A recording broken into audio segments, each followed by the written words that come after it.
There's a place in Middle-earth where the very air hums with darkness, where the ground trembles under the weight of a will too terrible to name.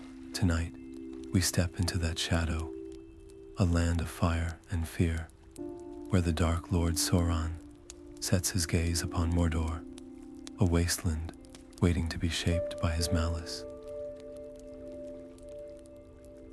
Can you feel it? The chill in the air, the distant echo of hammers striking stone, the whispers of orcs toiling under the lash of their master's command. This is where empires of darkness rise, where Barad-dûr, the Tower of Shadow, begins its grim ascent into the smoldering sky. Where are you listening from tonight? And what hour has settled over your world as we journey together into this tale of power and peril? Let us know in the comments below, because every story is woven into the fabric of time and place, and yours is no exception. Whether you're curled under blankets as the moon climbs high or drifting into dreams with the first light of dawn, this is your invitation to step into a legend older than kingdoms, darker than the deepest mine of Moria.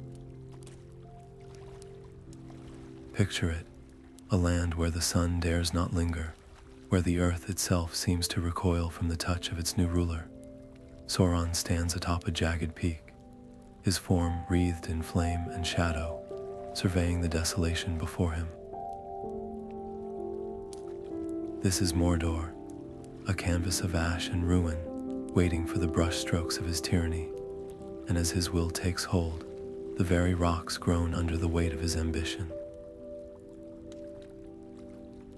The first stones of Barad-dûr are laid, each one a promise of suffering, each strike of the hammer a drumbeat of doom, but this is only the beginning. The tower will rise, piercing the clouds like a blade, a monument to a darkness that seeks to swallow the world. And you, dear listener, are about to witness its birth, the moment when Sauron's dream becomes Middle-earth's nightmare. So close your eyes, if you dare, and let the story unfold around you. The shadows are waiting. The jagged peaks of Mordor tremble under the weight of Sauron's presence, his burning gaze sweeping across the barren plains like a smoldering wind. Here, in this forsaken land, his vision takes shape, not just a tower, but a throne of darkness, a spire so colossal it will dwarf the mountains themselves. Can you hear it? The distant clang of iron, the crack of whips driving slaves to their labor, the hissing commands of orc overseers as they haul black stone from the depths of the earth. Every block carved bears a whisper of malice. Every foundation stone laid is a prison for hope. The Nazgûl ride forth on fell beasts, their hollow voices chilling the air as they gather more hands, human, orc, any creature that can lift a hammer or drag a chain. None escape their hunt. Deep in the volcanic fires of Orodruin, forges roar to life, their flames fed by Sauron's own will. Metal screams as it's twisted into cruel shapes, gateways lined with spikes, towers crowned with jagged iron, bridges that creak under the weight of despair. The very land rebels against this violation, the ground shuddering as if trying to shake loose the Dark Lord's grip. But Sauron's power is absolute. His mind weaves spells into the mortar, his voice murmurs curses into the foundations. This is no mere fortress. It is a living extension of his will, a monument that will stand as long as his rage endures. And yet even in this hour of shadow, there are whispers of defiance. Far to the west, in hidden valleys and secret halls, others feel the tremors of his labor. They do not yet know the name Barad-dûr, but they sense the growing threat like a storm on the horizon. For now, though, the Dark Lord's design unfolds unchallenged. The tower rises, its shadow stretching longer with each passing night, a beacon of terror visible even in dreams. The Age of Sauron has begun, and Middle-earth will never be the same. The first stones of Barad-dûr sink into the earth like teeth, biting deep into the bedrock of Mordor. No ordinary masonry, each slab is carved with runes of binding, spells etched by Sauron's own hand to tether the tower to his will. Can you hear the groan of the land itself as the foundations settle? The enslaved weep as they work, their hands bleeding on the rough-hewn blocks, their backs bent under the watchful eyes of whip-wielding overseers. Some dare to glance upward, where Sauron's fiery gaze pierces the smog-filled sky, and in that moment, they understand. These stones are not just building a tower. They are laying the roots of a nightmare.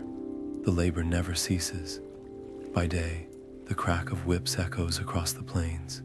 By night, the forges of Barad-dûr cast in hellish glow, illuminating endless lines of chained workers, hauling molten metal for the tower's inner ribs.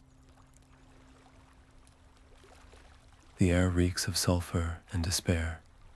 Even the orcs, bred for cruelty, falter at the scale of their master's vision. This is no mere stronghold, but a living prison for the light of the world. The lowest dungeons are carved first, their walls lined with whispers of torment, their corridors designed to amplify every scream. And yet, amid the horror, there is a terrible artistry to Sauron's design. The foundations spiral downward like a serpent, coiling around its prey, each layer more fortified than the last. The Dark Lord walks among the half-built halls, his very footsteps leaving scorched marks on the stone. With a gesture, he corrects a mason's error. With a glance, he silences a dying slave's moan. This is his symphony. The clang of hammers, the hiss of cooling metal, the shuddering breath of those who know they will never see the sky again. High above, the first skeletal towers begin to claw at the clouds, their jagged spires casting long shadows across the ashen waste. The Age of Barad-dûr has dawned. And Middle-earth, though it does not yet know it, has begun its long descent into shadow. The night wind howls like a dying thing as the Nazgûl ride, their black cloaks streaming behind them like smoke from a funeral pyre. These are no mere riders, they are death given form, their very presence leaching warmth from the air, turning grass brittle under their steeds' hooves. Where they pass, lanterns flicker and die, children's laughter stills in their throats. The ringwraiths do not hunt for sport, they are harvesters of flesh, their masters will a lash driving them onward. Villages that stood for generations are reduced to smoldering ruins between one moonrise and the next. Doors splinter like kindling under gauntleted fists. Those who resist are cut down without a sound. Those who flee are run to ground before they reach the tree line. The lucky ones die quickly. The captives stumble in chains, their wrists raw from the iron, their eyes hollow with a terror too deep for tears. The Nazgûl herd them like cattle, their fell voices whispering promises of worse to come. Some prisoners whisper of escape, but the land itself betrays them. Streams turn brackish when they bend to drink. Trails twist back upon themselves, and even the stars seem to hide behind the clouds. By day, the sun burns their backs as they march. By night, the cold seeps into their bones. And always, the tower looms on the horizon, its unfinished spires like fingers, curling greedily toward the sky. But the ringwraiths do not merely take, they corrupt. A mother clutches her child tighter as a wraith's gaze lingers upon them, and in that moment, she feels the shadow coil around her heart. A farmer who once tilled the earth with pride now shuffles forward, his will crumbling like damp parchment. The air grows thicker with each mile, closer to Mordor, until every breath tastes of ash and despair. This is Sauron's design, to break them long before they glimpse the forges, to make them grateful for the lash because it means they are still alive. And yet, in the darkest hours, when the wraiths pause to let their steeds drink from poisoned streams, a handful of prisoners dare to meet each other's eyes. No words pass between them, none are needed. The spark of defiance is small, but it is there. For now, it is enough to take the next step, and the next, as the shadow of Barad-dûr swallows the sky. Deep beneath the scorched earth of Mordor, the forges awaken with a roar that shakes the very bones of the mountain. These are no ordinary flames. They writhe like living things, twisting in hues of emerald and crimson, their heat so intense it warps the air into shimmering nightmares. Sauron stands at the heart of the inferno, his armored hand outstretched, and with a whisper, the fires bend to his will. Can you hear it? The rhythmic pounding of 100 hammers, each strike timed to the pulse of the Dark Lord's wrath, each clang a promise of suffering yet to come. The forges are a labyrinth of agony, where molten rivers of black steel slither through channels carved by slave hands. Orc smiths, their faces blistered by heat, plunge glowing blades into vats of liquid shadow, quenching them in something darker than water.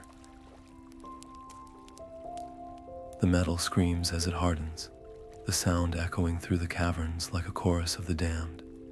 Every sword, every arrowhead, every spike on the gates of Barad-dûr is imbued with more than mere sharpness. They carry fragments of Sauron's own hatred, curses that seep into the wounds they inflict. But the true horror lies in the forge's heart, where the air thrums with spells older than the world. Here, Sauron crafts his masterworks, blades that thirst for light, armor that drinks the courage of those who face it, helms that twist the minds of their wearers into loyal husks. The anvils groan under the weight of his creations, their surfaces etched with runes that bleed when struck. Even the tools are alive with malice, hammers that strike harder when the wielder's rage grows, tongs that sear flesh regardless of the fire's heat. And through it all, the Dark Lord moves like a shadow given form, correcting a smith's angle here, murmuring a word of power there. His presence alone stokes the flames higher, until the very rock walls glow dull red. The forges are more than workshops, they are altars to his will, each weapon a prayer for domination, each shield a hymn to despair. The age of steel and shadow has begun. And Middle-earth will tremble beneath its weight. The obsidian walls of Barad-dûr rise like jagged teeth against the bleeding sky, each layer darker than the last, swallowing what little light dares to touch them. Sauron strides through the half-formed corridors, his armored fingers trailing along the stone, leaving behind faint trails of smoldering heat. Where he passes, the very air thickens, whispers coil around the pillars like serpents, and the shadows seem to lean in, hungry for his attention. The tower is more than stone and mortar now. It breathes with his malice, its foundations pulsing like a second heartbeat. From the highest unfinished parapet, the Dark Lord surveys his kingdom of ash and flame. Below, rivers of molten rock cut through the land, their glow reflecting in the polished black walls of the tower. The spires twist upward, their peaks lost in the perpetual haze, each one a needle threading the sky with dread. The workers toil in ceaseless shifts, their bodies bent under the weight of his will. Even the orcs, their eyes gleaming with feverish devotion, quicken their pace when his gaze falls upon them. Every hammer strike, every carved rune, every chain pulled taut is a note in the symphony of his dominion, and the land itself responds. The ground quakes faintly, not in protest, but in dreadful acknowledgement. The rivers run sluggish, their waters tainted with whispers. Trees that once clung to life at the edges of Mordor now wither, their roots poisoned by the tower's creeping shadow. The very wind carries the scent of burning metal and something older, something that slumbers beneath the earth, waiting to be awakened. Sauron pauses at a vast, gaping chasm in the tower's heart, a shaft that plunges into darkness deeper than any mine. Here, the air hums with a power not seen since the fall of Angband. His voice, when he speaks, is not loud, but it shakes the stones. Deeper, he commands. And the slaves, their hands trembling, obey. The drills bite into the rock, the picks chip away at ancient strata, and far below, something cold and vast stirs in its sleep.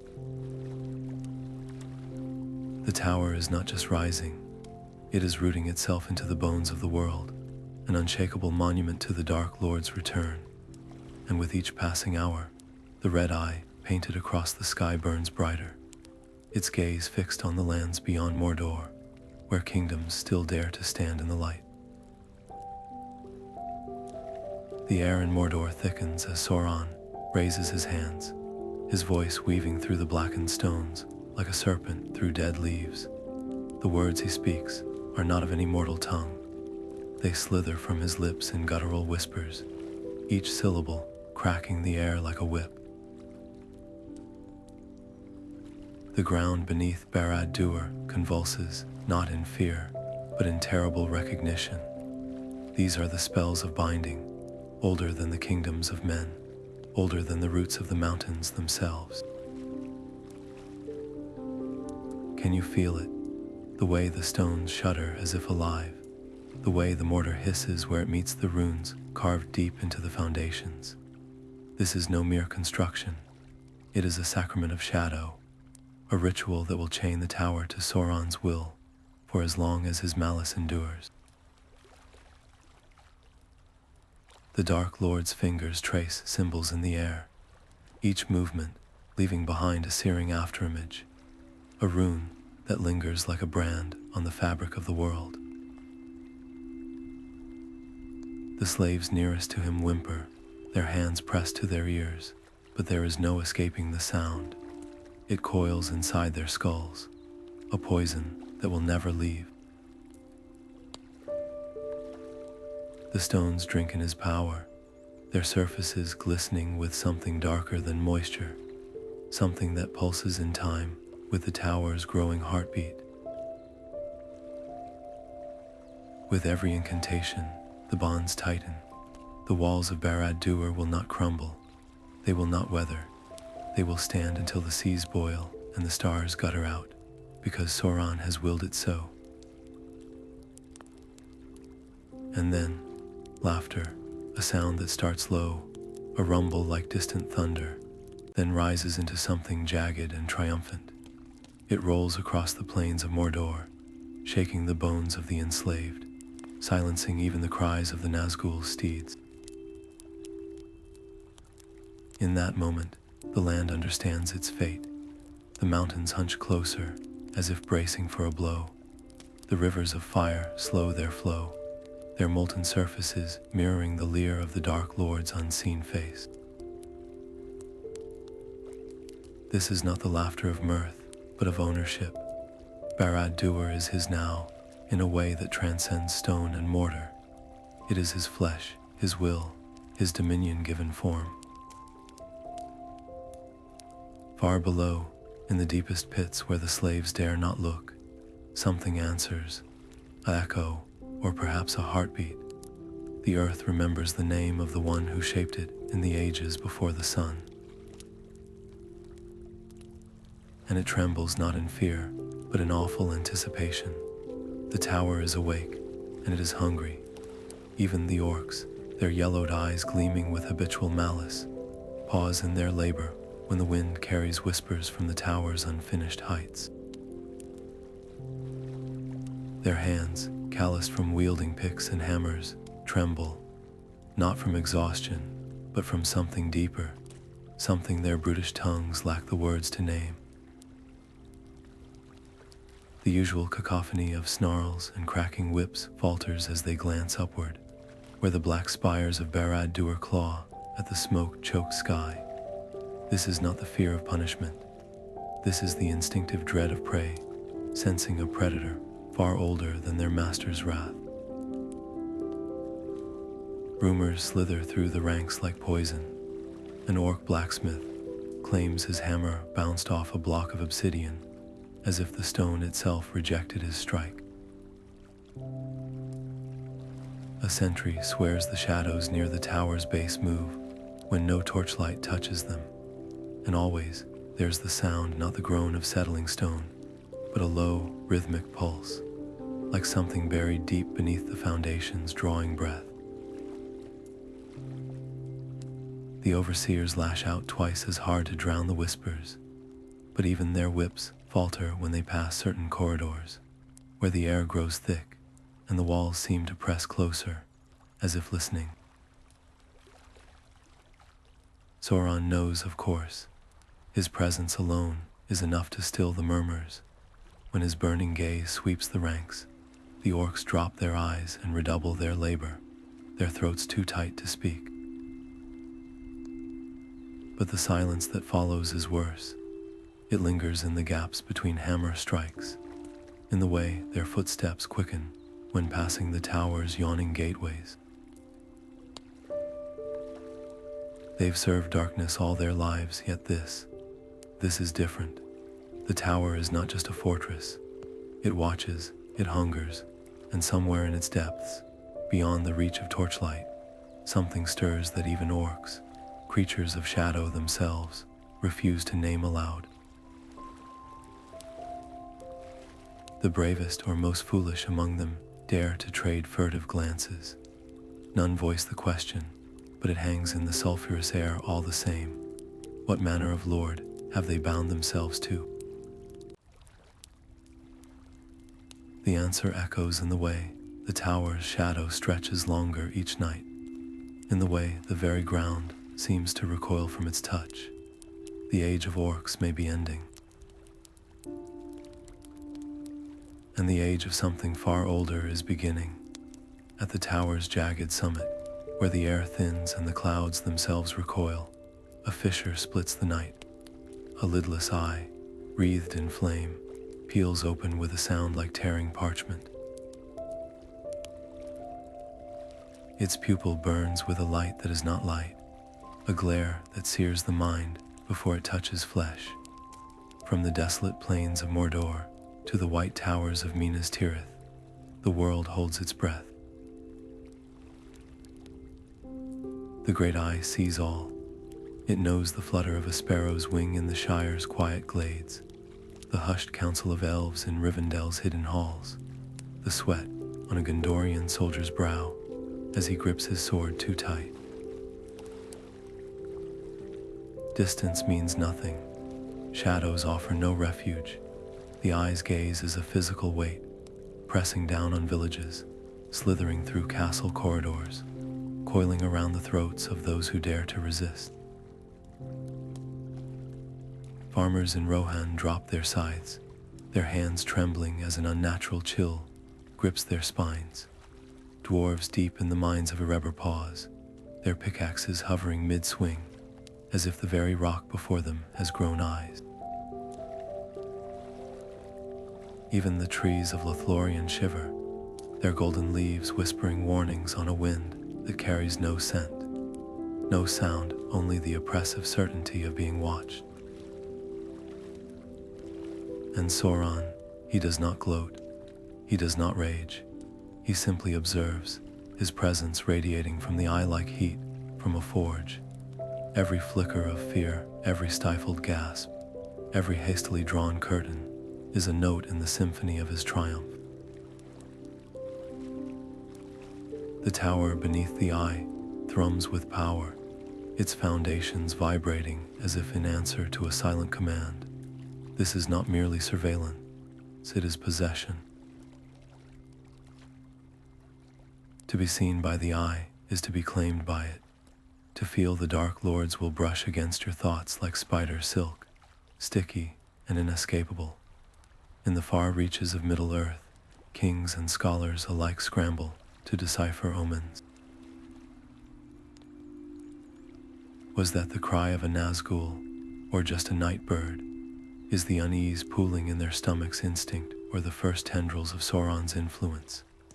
The answer comes as the eye's glow intensifies, painting the landscape in lurid reds and blacks. No more doubt, no more denial. The third age's long twilight is over. The shadow has risen, and it is watching. A low rumble shakes the earth, not from the forges or the footsteps of orcs, but from the voice that rolls across Mordor like a storm breaking over barren hills. Sauron speaks. No herald announces him. No trumpet precedes his words, only silence, thick and choking, before the Dark Lord's command splits the air. His voice is not a sound so much as a force, pressing against the ribs of those who hear it, vibrating in the teeth of even the mightiest troll. The hour is come. 4 words, and the land itself seems to recoil. Armies that moments ago were scattered across the wastes snap to attention, their ragged formations tightening as if pulled by invisible strings. Weapons are lifted, not yet in attack, but in dreadful offering, their edges catching the hellish glow of Ordruin's fires. This is not a call to war. It is a summoning of shadows, from the deepest pits of Gorgoroth to the sulphurous vents of Nirn. Creatures of every shape and size halt in their labors. Orcs drop their tools mid-swing, their yellowed eyes widening as the command echoes in their skulls. Trolls, normally sluggish beneath the ash-choked sky, stir with unnatural alertness, their thick fingers curling around crude clubs. Even the fell beasts, nesting high in the jagged peaks, lift their serpentine heads and shriek in answer. Every living thing in Mordor feels it. The pull, the compulsion, the iron certainty that the world beyond their blighted home will soon learn the weight of their master's will. Beyond the Black Gate, the lands of men and elves lie unaware of the tempest gathering at their borders. Farmers till soil that will soon run red. Children play games of war without knowing the true face of battle, and sentries peer into the night, blind to the darkness coiling just beyond their sight. But the wind carries whispers now, a dryness in the throat, a prickle at the back of the neck, a dream of fire upon waking that lingers too long. The earth remembers the tread of Sauron's armies from ages past, and in its bones it knows they will march again. In the war chambers of Barad-dûr, maps unfurl across tables of black obsidian, their edges singed where the Dark Lord's fingers have traced paths of conquest.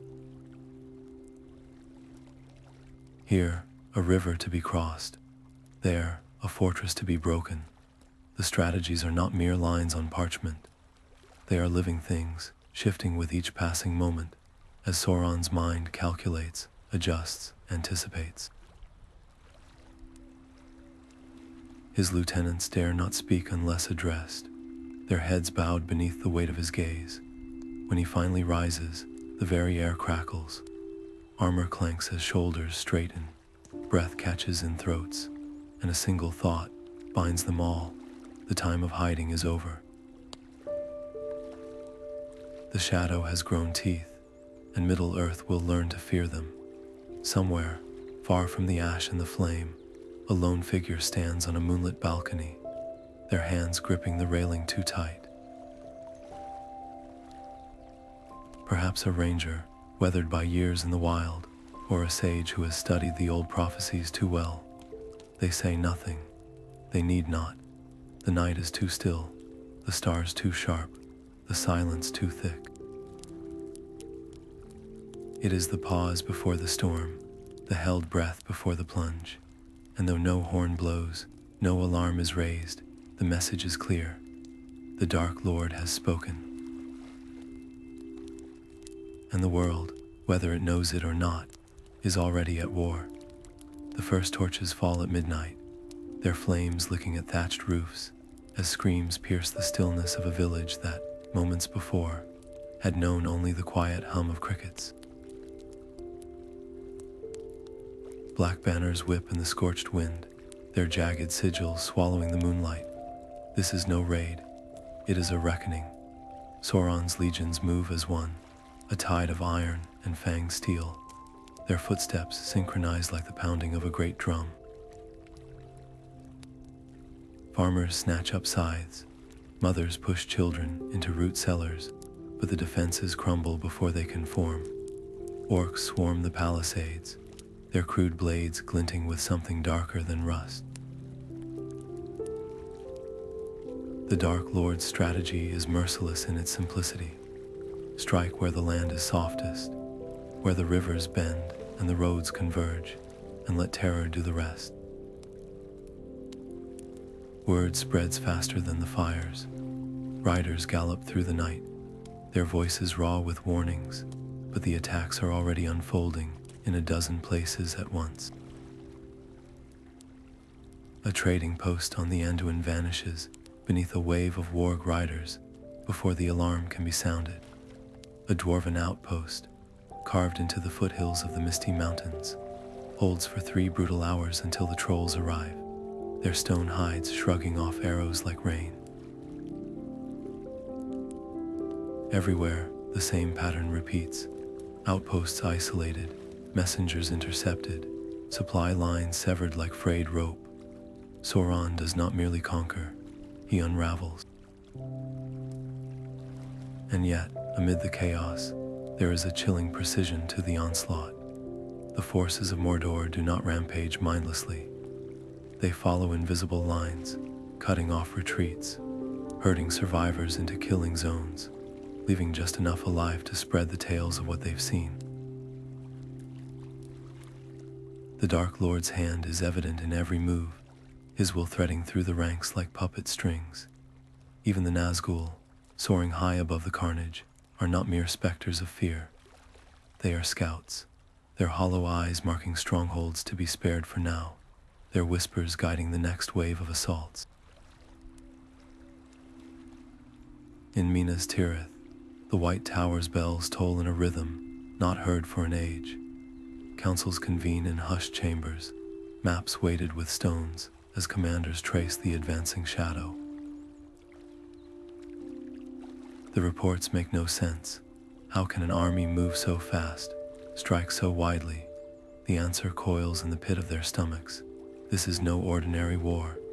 It is a blade honed over centuries, finally unsheathed. The free people scramble to respond, but their alliances are brittle, their preparations naive.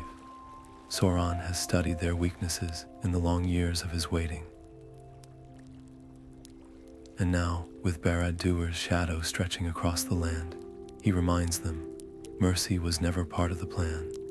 Somewhere in the wreckage of a burned village, a child clutches a wooden sword, its paint still bright. The wind carries the stench of smoke, and something older, the scent of turned earth, as if the very ground is opening to swallow the light. The first strike was only the beginning.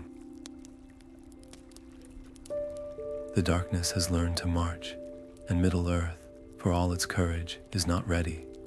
Whispers slither through the forests of Lothlorien, carried on leaves that tremble without wind.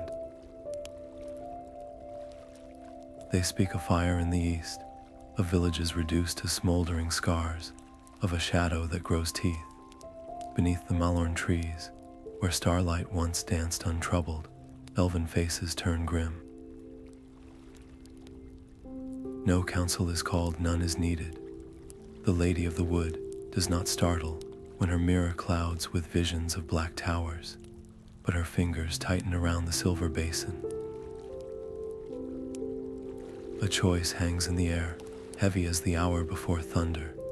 To remain hidden is to wither, to act is to risk everything. Somewhere beyond the golden boughs, a horn sounds. Low, urgent, a note not heard since the fall of a region. And with it comes understanding. The time for silence is over. In the stone halls of Erebor, torches gutter as dwarven kings pore over maps, stained with old blood and older grudges. The axes they once raised against elves gleam on the walls, but now fingers trace not battle lines, but supply routes from the iron hills to Dale, from Dale to the ruins of Lake Town. A beard bristles, a fist slams the table. We cannot fight this alone, growls a lord whose father died with an orc spear in his back. The words hang like smoke, bitter but undeniable. Chests of mithril armor, sealed for generations, are dragged into the light. The forges roar anew, not for profit, but for survival. Meanwhile, in Gondor's white towers, a steward stares at a parchment so fresh, the ink still glistens. The message is terse. Rohan burns, his knuckles whiten. The old rivalry with the horse lords seems suddenly childish, a squabble over borders while the tide rises. Messengers are dispatched not with demands, but with offers, grain for their people, swords for their sons, and a plea, unspoken but deafening, forget the slights of our fathers. The enemy remembers no such divisions. Strange alliances take root in the wreckage. A ranger of the north, his cloak frayed from years in the wild, stands shoulder to shoulder with an elf who once barred him from Imladris. Their blades one rough-hewn, one singing with ancient craft, cross against the same darkness. In taverns where brawls once split men and dwarves, tankards now clink in wordless truce. The old hatreds feel small beneath the eye's gaze, yet unity is not surrender. The elves still sing of lost kingdoms, the dwarves mutter of stolen gems, and men eye each other with weary suspicion. But when the Nazgûl's shrieks pierce the night, these differences crumble like rotten timber. A single truth binds them. Divided, they are kindling. Together, they might be a fire of their own making. Somewhere in the shadows, Sauron's lips curl. Let them come. Let them bring their fragile hope. The tower has been waiting. The banners of Gondor snap in the sulphurous wind as the host of the west forms ranks before the black gate, their armor dulled by ash and exhaustion. They are not an army, not truly. A ragged coalition of men, elves, and dwarves, their numbers thin enough that each soldier knows the name of the comrade beside them. Behind them, the ruins of Osgiliath still smolder. Ahead, the gates yawn like the maw of some great beast, the air above them swirling with carrion birds and something darker. The ground trembles, not from drums or siege engines, but from the weight of the enemy stirring within. A horn sounds, its note clear and desperate, and the first wave of orcs spills forth, a black tide howling for blood. Arrows darken the sky, but the defenders hold their line, shields locking with a clash that echoes across the wasted plain. Here, a Rohirrim horse lord plants his banner in the cracked earth, his sword flashing as he roars an oath older than his kingdom. There, an elf prince stands motionless amid the chaos, his arrows finding throats before the enemy can blink. They fight not for victory. That hope died with the last torch in Minas Tirith, but for time. Every breath drawn in battle is a breath the ring-bearer might yet use to reach the fires of Orodruin. The Nazgûl come next, their shrieks peeling the courage from men's bones. Shadows lengthen unnaturally where they pass, and the bravest warriors falter, their blades suddenly heavy as lead. Yet even as terror takes root, a voice rises above the din. A captain of Gondor, his helm dented, his cloak torn, rallying his dwindling men with a cry that defies the very air. For Frodo, the name spreads like flame, and for a heartbeat, the tide shifts. A dwarf axes through an orc shield wall, his laughter raw with defiance. An elf, her quiver emptied, draws twin knives and dances through the fray like silver lightning. But Mordor's might is endless. For every orc that falls, 3 more clamber over its corpse. Trolls wade into the fray, their clubs scattering bodies like leaves. The earth itself seems to rebel against the defenders, cracks splitting open beneath their feet, geysers of steam scalding the unlucky. The sun, what little of it pierces the smothering gloom, bleeds red across the battlefield, a fitting hue for the last stand of the free peoples. And yet, in the thickest press of the slaughter, something flickers. Not hope, not quite, but resolve hard and unyielding as mithril, a realization that spreads without words. If this is the end, let it be a song the ages remember. Let Sauron's triumph cost him more than he bargained for. Swords rise, not in desperation now, but in purpose. The tide cannot be turned, but it can be slowed. It can be made to choke on their defiance. High above, the eye pulses, its gaze pressing down like a physical weight. It sees the fragility of the lines, the blood slicking the sand, the way the ranks thin with each passing moment. But it does not see, cannot see the small hands of a hobbit, blistered and trembling, inching ever closer to the cracks of doom. The battlefield is a distraction. And the West, though it does not know it, is the greatest feint in history. Barad-dûr's shadow stretches across Mordor, like a bruise upon the earth, its obsidian spires piercing the smoldering sky, as though clawing at the heavens themselves. The tower is no longer a construction, it is a living thing, its walls thrumming with a malice so deep, the very stones seem to whisper threats to those who dare approach. From its highest pinnacle, the eye burns ceaselessly, its gaze a physical weight pressing down on the land, twisting dreams into nightmares, turning courage to ash. Sauron stands within his sanctum, wreathed in flame and shadow, his power radiating outward in waves that make the air shudder. The earth itself recoils from the tower's roots, the rivers running black where they pass too close, the winds howling as if in mourning. Yet even in this hour of suffocating darkness, Defiance persists small, stubborn, and utterly human.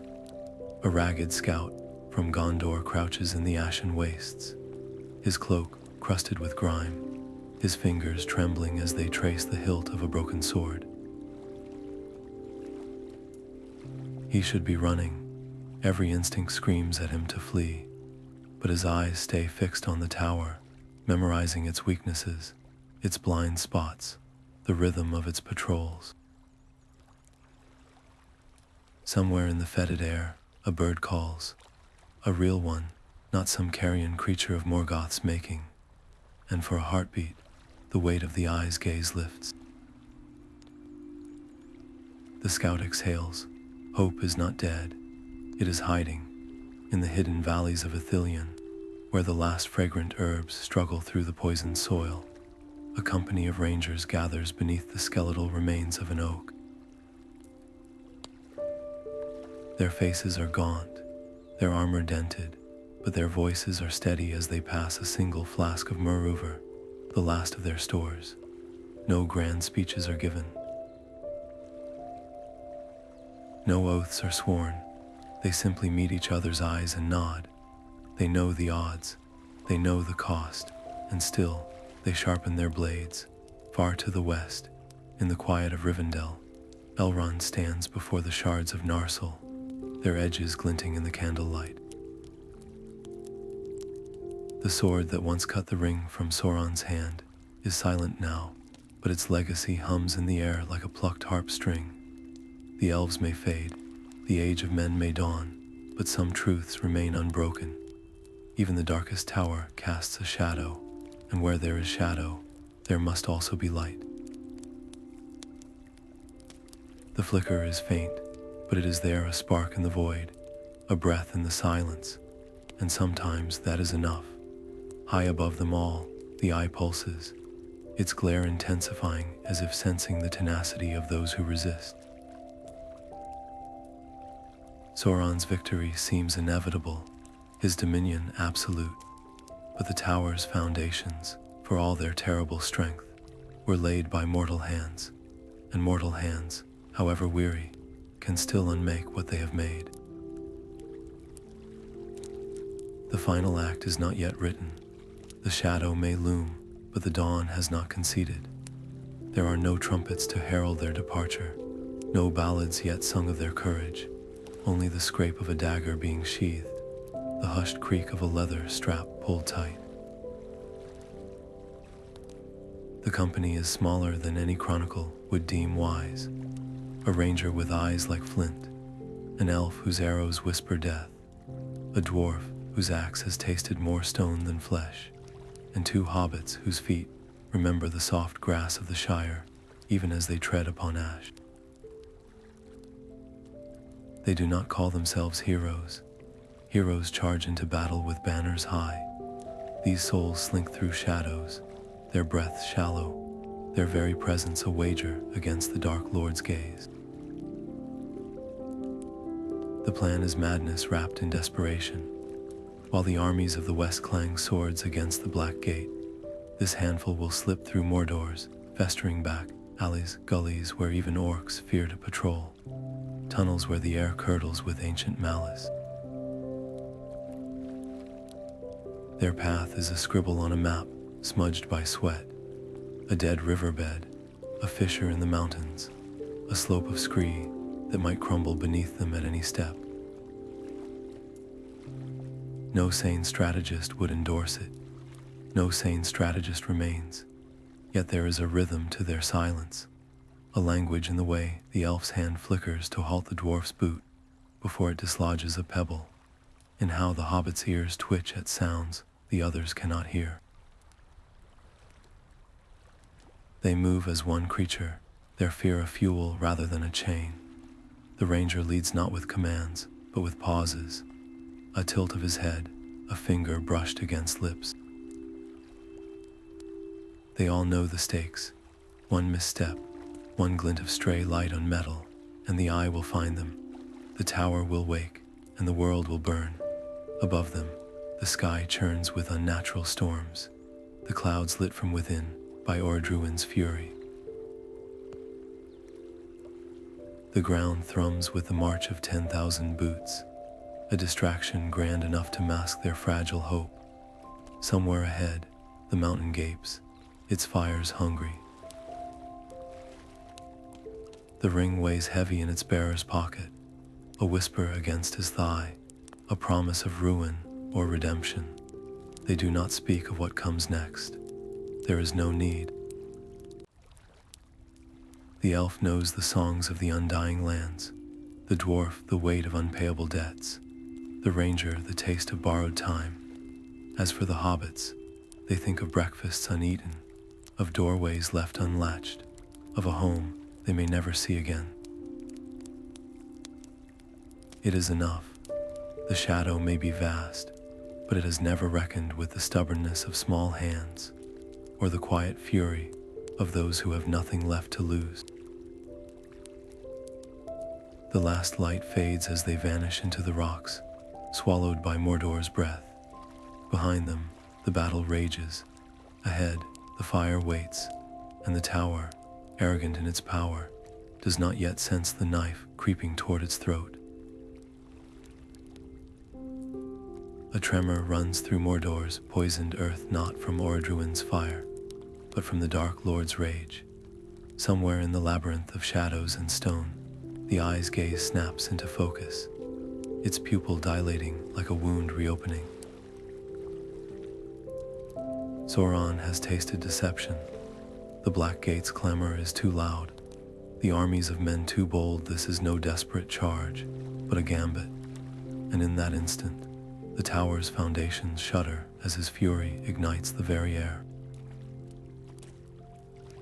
The land itself seems to scream, fissures splitting the plains, geysers of steam erupting where his will strikes the ground like a lash. The Nazgûl need no command. Their steeds burst from the tower's spires, wings shredding the smoke-choked sky as their shrieks carve through the night. These are no mere cries of alarm. They are weapons, vibrations that slithered into the mind and turned blood to ice.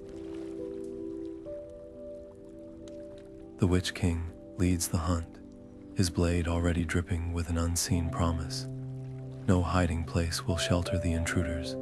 No crevice is deep enough to escape his master's wrath. Their shadows race across the wastes, swallowing torchlight, choking hope, as they spiral inward toward the one path no orc patrols had guarded, the path where small, determined feet now stumble over razor-edged rocks. Yet the heroes do not freeze, though their bones ache with the Nazgûl's nearness. The ranger presses a hand to the hobbit's shoulder, his touch firm as the last ember in a dying fire. No words are spoken, none are needed. The elf's bowstring trembles, not with fear, but with the tension of a storm held back too long. Every step forward is a theft, a snatched breath, a scrap of distance wrung from the Dark Lord's grasp. The air reeks of sulfur and something fouler, a scent like rusted metal and spoiled meat, as if Mordor's very atmosphere is rejecting their presence. Suddenly, the ground lurches. A boulder the size of a farmhouse crumbles from the cliffs above, barely missing the dwarf as he shoves the younger hobbit aside. Above the cacophony of falling stone, a new sound slices through, the ghastly wail of a ringwraith answering its brethren. They've been spotted. The hunt converges. But the tower's wrath is also its blindness. In his rage, Sauron has unleashed his servants like a net cast too wide. The Nazgûl's desperation makes them reckless, their formations fraying as they scour every ravine. And in that chaos, the smallest detail goes unnoticed. A footprint half buried in ash, a thread from an elven cloak snagged on thornbush, the faintest imprint of hairy toes where no orc would dare tread. The Dark Lord's eye sweeps the land, searing, searching, yet it cannot see what it does not expect. Not all heroes march under banners. Some creep, some endure, and some carry the fate of Middle-earth in a pocket over their heart. The mountain looms closer now, its fires pulsing like a beacon or a funeral pyre. The choice between the two has never been thinner. The air above Mordor splits like rotten fabric, the sky itself recoiling as Sauron's wrath erupts from Barad-dûr in visible waves, a storm of pure will that bends the very laws of the land. The ground cracks open, vomiting geysers of flame where his attention falls, and the mountains groan as if the roots of the world are being wrenched apart. The Dark Lord's presence is no longer a thing of shadow or suggestion. It is a fist around the throat of Middle-earth, squeezing with the weight of ages. His voice, when it comes, is not sound but sensation, vibrating in the marrow of every living thing. You dare. The heroes stand at the precipice of the cracks of doom, their silhouettes tiny against the inferno's glow. The ring-bearer's hand shakes, not from fear, but from the thing in his palm. The one ring pulses like a second heartbeat. Its whispers now screams, promising power, survival, a throne beside the Dark Lord, if only he would claim it. The heat is unbearable, singeing eyelashes, searing lungs with each breath, yet the hobbit does not move. Behind him, the ranger's sword gleams dull in the firelight, its edge chipped from 100 battles, his face a mask of exhaustion and resolve. The elf's arrows are spent, the dwarf's axe notched, but their eyes are fixed not on the tower, not on the eye that bores into their souls, but on the small figure at the edge. Sauron's will crashes over them like a tidal wave of molten lead. Visions flood their minds, cities crumbling, loved ones choking on ash, their own bodies broken and forgotten. The dwarf roars, swinging his axe at empty air, as phantom orcs swarm him. The elf staggers, her song dying in her throat as she sees her homeland aflame. Even the ranger wavers, his knees buckling under the weight of 1,000 lifetimes of failure. The ring's song swells, sweet as poison, weaving through their despair. Give up. Give in, you were never meant to win. But then a hand, a touch. The hobbit, trembling yet unbroken, meets his companion's eyes one by one. No grand words.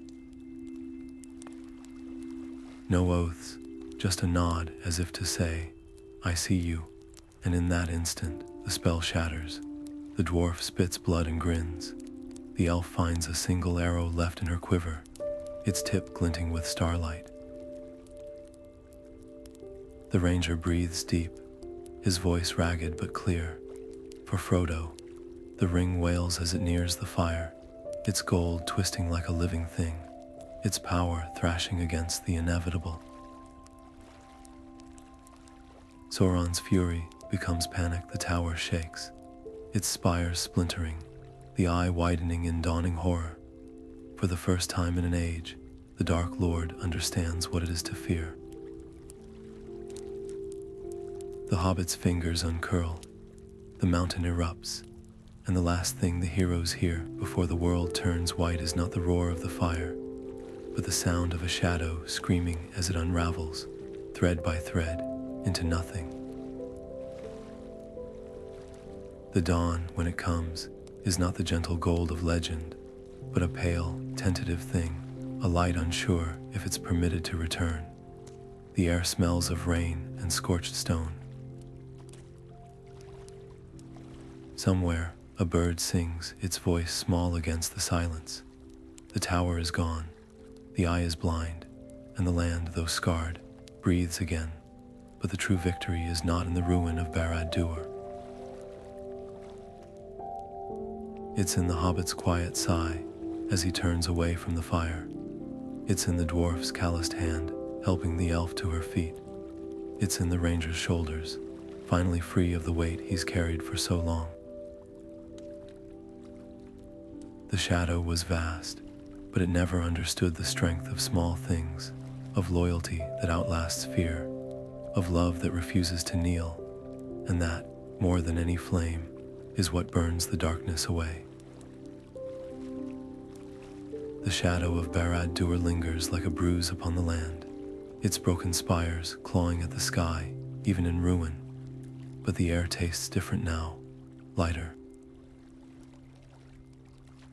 The first dawn after the tower's fall was not golden, not triumphant, but gray and hesitant, as if the sun itself feared this might be some cruel trick.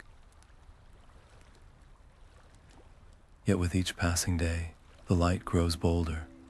Birds return to the wasted plains, their wings dusted with ash, but their songs unbroken. Streams choked for centuries by Sauron's poisons begin, drop by drop, to run clear. And in the valleys beyond Mordor's borders, children peer from behind their mothers' skirts, no longer waking screaming from dreams of a lidless eye. The free peoples do not celebrate, not yet. Too many graves lie fresh, too many hearths sit cold, but around campfires and in the hushed halls of kings, a new word passes between them like a shared ember, perhaps. Perhaps the Dark Lord's strength was not absolute. Perhaps his tower, for all its terrible grandeur, was just stone in the end. Perhaps courage, small and stubborn as a hobbit's, can topple empires. The tales spread, carried by merchants and minstrels and riders, with dust still clinging to their boots. Some speak of the ring's destruction in awed whispers, others of the last desperate charge at the Black Gate. But the most enduring stories are not of battles or magic. They are of the moments between, the elf who shared her last sip of water with a dying man, the dwarf who propped up a crumbling tunnel so others might pass, the ranger who, when all seemed lost, simply said, "Then we will meet the night together." These are the cracks in Sauron's legacy, proof that his greatest miscalculation was believing fear could erase kindness. And so the world breathes again, though the scars remain. Farmers till soil still streaked with old blood. Smiths reforge swords into plowshares, their hammers ringing with a rhythm that's no longer a dirge. In Gondor, a white tree buds, its roots drinking from waters once thought poisoned. The shadow was vast, but the light fragile, persistent, refusing to be extinguished, was vaster still. The tower may lie in ruins, but its lesson endures. Darkness thrives in silence, so the free peoples keep telling the story, not as a dirge, but as a defiance. For every child who asks why the mountains smoke, for every traveler who shudders at Mordor's name, the answer is the same. This is what happens when the world forgets to hope. And this, they gesture to the new shoots pushing through cracked earth, is what happens when it remembers.